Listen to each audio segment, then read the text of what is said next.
Fala galera, salve salve.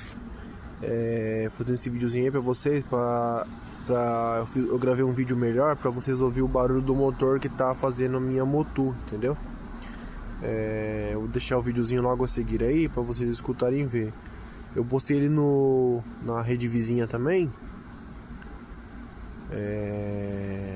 Tem uns comentários, uns falam que é normal da moto, mas não pode ser normal esse barulho, entendeu?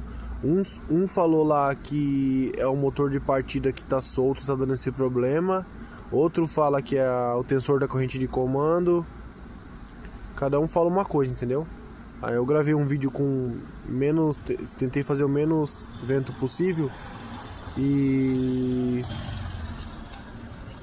poder demonstrar o barulho pra vocês. Aí vocês seguem o vídeo a seguir aí, vocês vão ver o barulho bem nítido.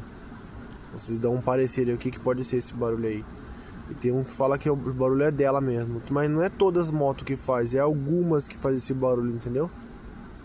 E tem um seguidor lá na rede vizinha que ele falou que todas as motos fazem esse barulho, mas aqui não são todas que tá fazendo esse barulho. Mas vamos ver.